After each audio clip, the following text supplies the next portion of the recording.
அவர்கள் தவம் செய்தார்கள் என்ற வார்த்தையை பயன்படுத்தின. தவம் செய்தார் என்ற வார்த்தைக்கு வேறொரு அர்த்தம் இருக்கிறது. இந்த 15 ஆண்டு காலமும் இவர்கள் மத்தியில் என்ன சிந்தனை வந்திருக்காம்? எப்போதும் மகான்களை பற்றியும் ஞானிகளை பற்றியும் ரிஷிகளை பற்றியுமே தானே என்ன ஓட்டம் ஓடி இருக்கா. அது ஒன்றே போதுமே அவருடைய வாழ்க்கை பலன் பெறுவதற்கு, புண்ணியம் பெறுவதற்கு. அதனால்தான் தவம் என்கிற வார்த்தையை பயன்படுத்தினேன். இந்த தேசத்தில் பாரத நாட்டின் எல்லா பகுதியிலும் மகான்கள் பிறந்திருக்கிறார்கள். எந்த ஒரு மாகாணத்தையும் நீங்கள் ஒதுக்கிவிட முடியாது. மலைப்பகுதியாக இருக்கிற வடகிழக்கில் இருக்கிற அஸ்ஸாம், நாகாலாந்து, மேகாலயா பகுதியில் சென்றாலும் ஆழ்ந்து விசாரித்தால் அங்கும் சில பேர் இருந்திருக்கிறார்கள். தென்கோடியிலே இருக்கிற நம்முடைய தமிழகம், கேரளத்து பகுதியிலும் வாழ்ந்திருக்கிறார்கள். எந்த பகுதியிலும் மகான்கள் தோன்றாத பகுதிகள் என்பதே இல்லை. அதனால்தான் பாரத தேசம் முழுவதும் புண்ணிய பூமி என்பதாக நான் குறிப்பிடுகின்றேன். வேறொன்றையும் நீங்கள் புத்தகத்தை படித்தாலே தெரிந்து கொள்ள முடியும். இந்த புத்தகத்தில் 3 விதமான, நான் புரிந்து கொண்ட வரையில் 3 விதமான மகான்களை தொகுத்திருக்கிறார்கள். ஒன்று மந்திர திருஷ்டாக்கள், ரிஷிகள். அதாவது வேதத்தை அவர்கள் நம்மாலே சாதாரணமாக கேட்டறிய முடியாத விஷயத்தை உணர்ந்து அதை வரிவடம் தந்து எழுதியவர்கள். அவர்களை பற்றி குறிப்பு இருக்கிறது. மற்றொன்று கடவுளை கண்டவர்கள். அதாவது கடவுள் இவர்களுக்காக இறங்கி தரிசனம் தந்திருக்கிறார். ஒன்றா இரண்டா அப்படிப்பட்டவர்கள், அவர்களை பற்றி குறிப்பு இருக்கிறது. மூன்றாவது, கடவுளை காண வேண்டும் என்பதற்கு முக்கியமான அம்சம் தான் யார் என்பதை உணர்ந்து, தான் மாத்திரம் யார் என்பதை உணர்வதல்ல, இந்த பிரபஞ்சத்தில் வாழக்கூடிய எல்லா விதமான மனிதர்கள், மக்கள், அது மாத்திரமல்ல, எல்லா ஜீவன்களும் கூட யார் என்பதை உணர்ந்து, சுருக்கமாக ஒரே வரியில் சொன்னால், எல்லாமே ஒரே ஆத்மாதான் என்பதை எவர் ஒருவர் உணர்ந்திருக்கிறாரோ அதுபோல ஆத்மத்தை அனுபவத்தில் உணர்ந்தவர்களை பற்றியும் குறிப்பிருக்கிறது. இந்த 3 அம்சங்கள் தான். ஒன்று, 3மே கிட்டத்தட்ட ஆண்டவனை தரிசித்ததற்கு சமம் என்று வைத்துக் கொள்வார். ஒன்று மந்திர திருஷ்டாக்கள், மற்றொன்று கடவுளை கண்டவர்கள், மூன்றாவதாக ஆன்மா, எல்லாமே ஆன்மாதான் பரவி இருக்கிறது எல்லா இடத்திலும் என்பதை அனுபவத்தில் உணர்ந்தவர்கள்.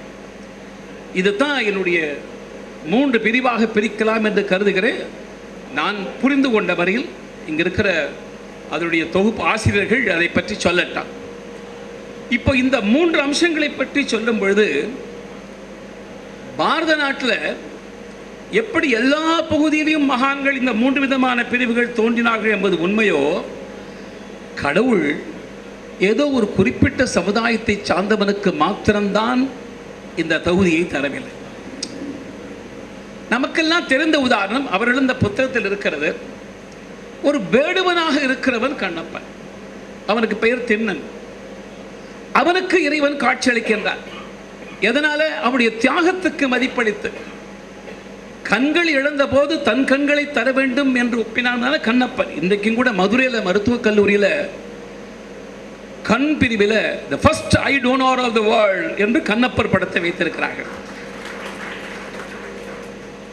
அதுபோல ஒரு வேடுவனாக இருந்த கண்ணப்பனுக்கு காட்சி கிடைத்திருக்கிறது. அதனால எந்த சமுதாயம், எந்த பிரிவு, இந்த உயர்வு தாழ்வு என்கின்ற வார்த்தை தான் இப்போது பேசுகிறாளே ஒழிய, இந்த தேசத்தில் எப்போதுமே யாரையுமே அவரவர்களுக்கு ஒரு கர்மா, அவனவனுக்கு ஒரு தர்மம், இந்த 4 வர்ணங்கள், சாதுர்வர்ணம் மயாது சிருஷ்டம் குணகர்ம விபாஷா என்றுதான் கிருஷ்ணனே சொல்லியிருக்கிறானே ஒழிய, அதனால் இதில் வேறுபாடு என்று சொல்லப்படவில்லை. அதனால எல்லா விதமான வர்ணம் என்ற வார்த்தை எடுத்துக்கொண்டால் எல்லா விதமான வர்ணத்திலும், இன்றைக்கு புரிகிற பாஷையில் சொல்ல வேண்டுமானால் எல்லா விதமான சமுதாயம் அல்லது ஜாதியிலும், எல்லா விதமான பரப்பிலும் அவர்கள் தோன்றியிருக்கிறார்கள். கடவுள் காட்சி தருவதற்கு என்ன முறையை கடைபிடிக்க வேண்டும் என்றும் கூட சொல்ல இயலாது. ஆழ்ந்து வனத்திலே போய் இமயமலை சாரல்லே அமர்ந்து பல்லாண்டு காலம் தவம் இருந்தவர்கள் பல பேர், அவர்களுக்கும் கடவுள் காட்சி தந்திருக்கிறார். ஆனால் க்ஷண நேரத்தில் ஒரு 24 மணி நேரம், 48 மணி நேரத்திற்குள்ளாக, காரணம் அந்த 24 மணி நேரமோ அல்லது 48 மணி நேரமோ அவனுக்குள்ள கடவுளை பார்க்க வேண்டும் என்கின்ற ஆழ்ந்த தீவிரமான தமிழுக்கு புரியுமாறு சொன்ன போல இன்டென்ஸ் அர்ஜ் அது இருந்தால் கடவுள் காட்சி தருவான் என்பதற்கு பத்மபாதர் வாழ்க்கையில் வர சம்பவம் ஒன்று இருக்கிறது.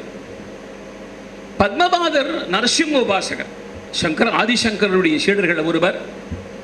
அதனால் அவர் இதுபோல ஒரு வனப்பகுதியில் தேர்ந்தெடுத்து ஒரு மலையை, ஒரு மரத்துக்கு கீழே சுத்தமெல்லாம் செய்துவிட்டு தான் கொண்டு வந்திருக்கிற ஒரு தர்பப்பாயை போட்டு அமர்ந்து தவம செய்வதற்கு அமர்ந்திருக்கும் போது அந்த பகுதி வேடுவன் வந்து, சாமி யாரு, என்ன இங்கே வந்திருக்கேன்?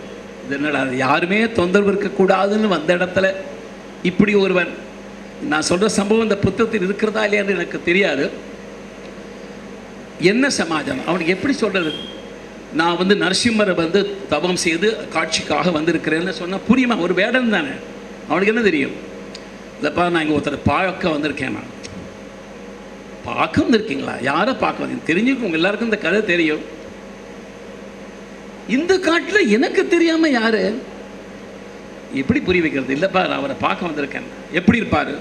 சிங்கம் மாதிரி முகம், மனுஷன் மாதிரி உடம்பு, பேரு நரசிம்மம். அப்படி இந்த காட்டில் யாருமே இல்லைங்க சாமி. இருக்காருப்பா. சரி, சாமி சொன்னால் பொய்யாகாது. அவன் பாருங்க நம்பிக்கை. நான் கண்டுபிடிச்சி கொண்டு வரேன் சாமின்னு போகிறேன். போட்டு அவன் எங்கே பார்க்க போகிறான்? இவருக்கு எத்தனை வருஷம் தவம் இருந்தாலும் கிடைக்காத தரிசனம். ஆள் தொலைஞ்சா சரின்னு உட்காந்துட்டார் ஆழ்ந்த தபத்தில். நான் சுருக்கமாக சொல்கிறேங்க, அவன் வாய் முழுக்க முன்முழுத்திட்டே இருக்கு. சிங்கம் மாதிரி முகம், மனுஷன் மாதிரி உடம்பு, நரசிம்மம். சிங்கம் மாதிரி முகம், மனுஷன் மாதிரி உடம்பு, நரசிம்மம். கண்ணில் அந்த காட்சி அவனுக்கா ஒரு நரசிம்மம் அவனுக்கு பார்த்துக்கலாம். தேடுறான், எங்கே கிடைக்கும்? மலையில் தேடுறான், குன்றில் தேடுறான், மரத்துக்கடியில் தேடுறான், புதரில் தேடுறான். தூங்கல்ல, தண்ணி குடிக்கல, சாப்பிடல, வேற சிந்தனை இல்லை. 15 வருஷ காலமாக இவங்க எப்படி ஞானிகள் மகான்களை பற்றியே சிந்தனை பண்ணாரோ அவன் அந்த நேரம் முழுக்க ஒரே சிந்தனை. அவன் கணக்கில் இந்த கற்பனையில் ஒரு நரசிம்மம், மனுஷன் மாதிரி உடம்பு, சிங்கம் மாதிரி. ஆனால் சாமிகிட்ட சொன்ன நேரத்துக்குள்ள அவனால் பார்க்க முடியல. அதனால் என்ன பண்ணுறான், ஒரு மரத்து மேலே கிளையில் ஏறி அதனுடைய வேர்களையே கயிறாக எடுத்து அது மேலே போட்டு தூக்கு மாற்றி, நான் போய் பார்க்கலன்னா போய் சொல்கிறது சாமிகிட்ட, நான் பார்க்காம இருக்க மாட்டேன், அதனால் உயிர் மடிந்தால் போகும் என்று சொல்லி தூக்கல மாற்ற நேரத்தில் பயங்கரமாக ஒரு காடி அதன்படி சிம்ம கர்ஜனை. பார்த்தா நரசிம்மம் நடந்து வரார். சாக்ஷாத் நரசிம்மம் அவனுக்கு காட்சி கொடுக்கிறார். அவனுக்கு சாமி கடவுள்லாம் தெரியாது. எங்கேயான இருந்த நீ? நான் இந்த காட்டுக்கு அதிபதி, எனக்கு தெரியாம அந்த சாமியாருக்கு தெரிஞ்சிருக்கு, எனக்கு தெரியாம போச்சேயா அப்படின்னு நினைச்சு ஒரு மனுஷன் நினைச்சு எந்த அந்த வேர்ல தூக்கல போட வந்தானோ அதையே இடுப்பில் கட்டி வாணி வாடின்னு அவரும் பக்தனுக்காக சந்தோஷமா இடுப்பில் கைத்து கட்டி இழுத்துன்னு வரான். தர தரன்னு அப்படி அப்படி ஆனந்தமா வந்துட்டு இருக்காரு. சாமி பாரு, நீ சொன்னால இட்டுட்டேன்னு கத்துறான். பத்மபாதருக்கு தவம் கலைகிறது. என்னடா அது, வரவே மாட்டான்னு நினைச்சா, பாரு நீ சொன்ன நரசிம்ம கூட்டணுட்டேன் பாரு, இந்த ஆள் தானா பாரு. அவனுக்கு கடவுள்னு தெரியாது அவனுக்கு. சிம்ம கர்ஜனை கேட்கிறது. ஆனால் பத்மபாதருக்கு நரசிம்மம் தரிசனம் கிடைக்கவில்லை. புரிந்து கொண்டு விட்டார். இவனுக்கு இருக்கிற அந்த தீவிர ஒரு தேடுதல்னால காட்சி கொடுத்து விட்டார். தனக்கு கிடைக்காத தரிசனம் கிடைத்து விட்டது. பத்மபாதர் இறங்கி வந்து அந்த வேடுவனுக்கு சாஷ்டாங்கமாக நமஸ்காரம் செய்தார்.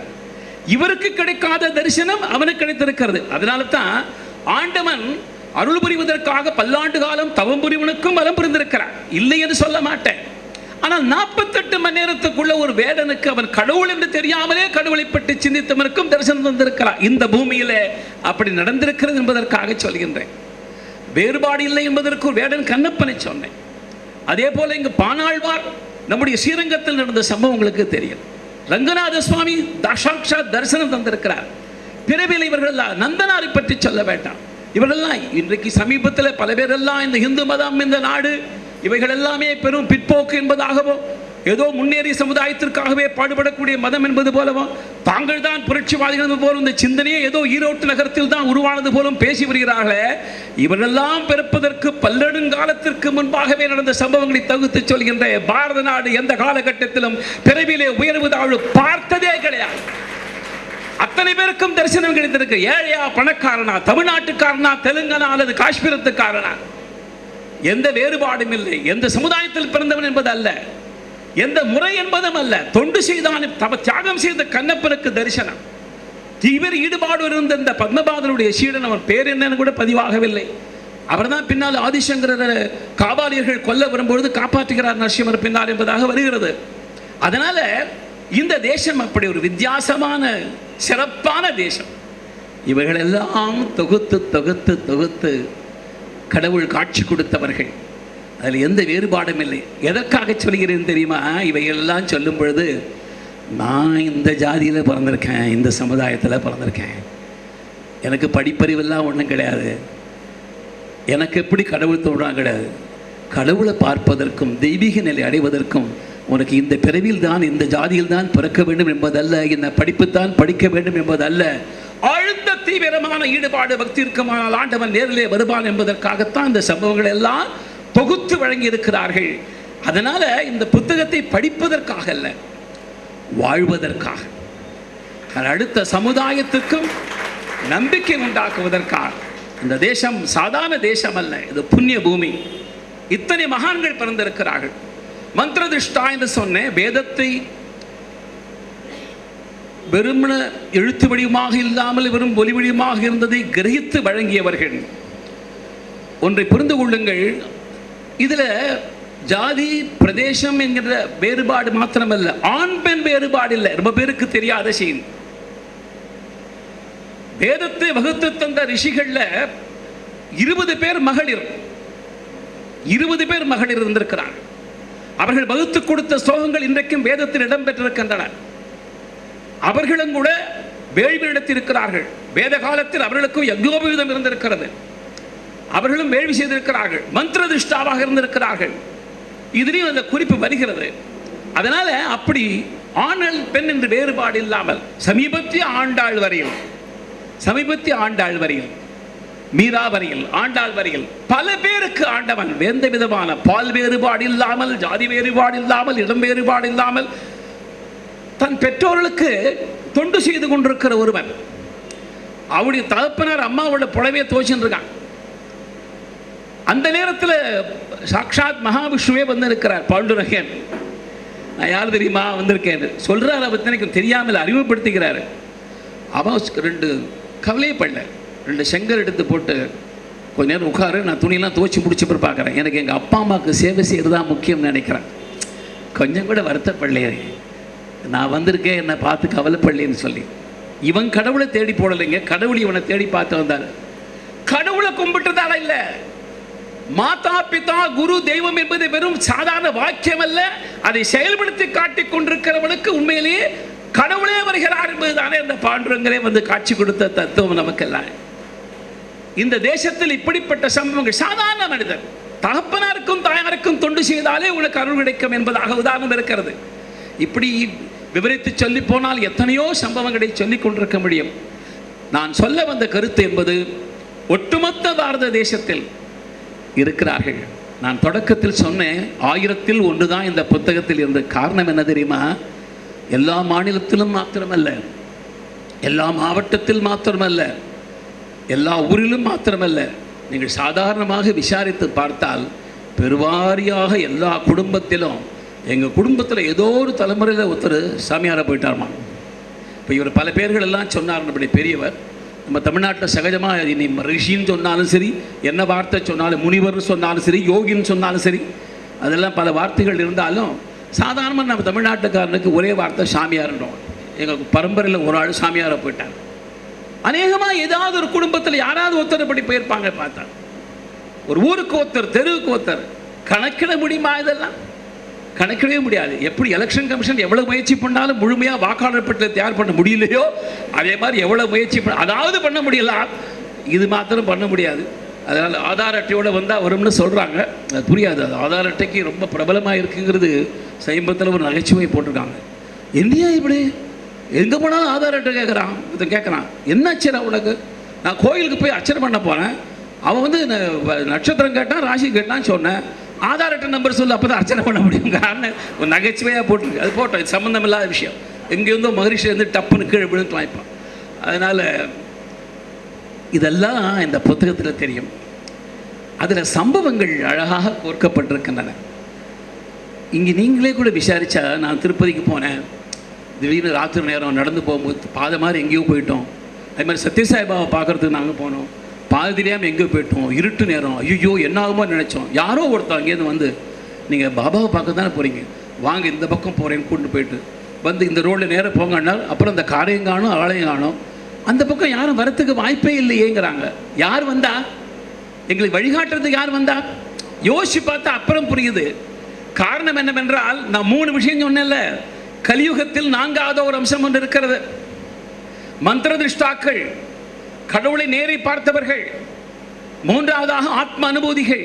4வதாக ஒன்று நம்மை போன்ற சாதாரண மக்களுக்கு கடவுள் தெய்வம் மானுஷரூபேனா, மனித ரூபத்தில் நமக்கு வந்து தொண்டு செய்து நாம தீவிரமா நினைச்சிருக்கோம். அவன் சங்கு சக்கரதாரியா வரமாட்டான், கையில வேல் எடுத்து மயிலேறி வரமாட்டான். வந்தா நீங்கள்லாம் புண்ணியமானர்கள். ஆனால் சாதாரணமாக பேண்ட் ஷர்ட்டை போட்டு ஒரு ஆள் வந்து இங்கிலீஷில் கூட கேள்வி கேட்டு போவான், எங்கே சார் போகணும், what service I can do for you சொல்லிட்டு போனால் போவான். அப்புறம் பார்த்தா யோசிச்சு பார்த்தா புரியும்.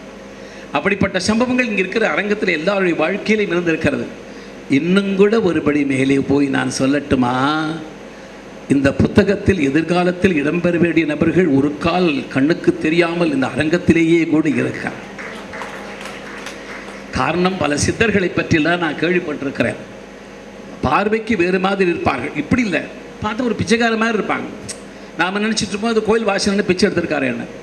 அவர் எங்கேயும் போக மாட்டார், அவருக்குன்னு தன்னிச்சையாக இருக்கும். யாராவது கூர்ந்து கவனித்தாதான் அப்புறம் இந்த ஆள் வித்தியாசமாக நடந்துக்கிறார். இன்றும் வாழ்ந்து கொண்டிருக்கிறார்கள், கவனியுங்கள். அதனால் தான் இந்த தேசம் இன்றும் வாழ்ந்து கொண்டிருக்கிறது, நாமெல்லாம் இன்றைக்கு வாழ்ந்து கொண்டிருக்கிறார்.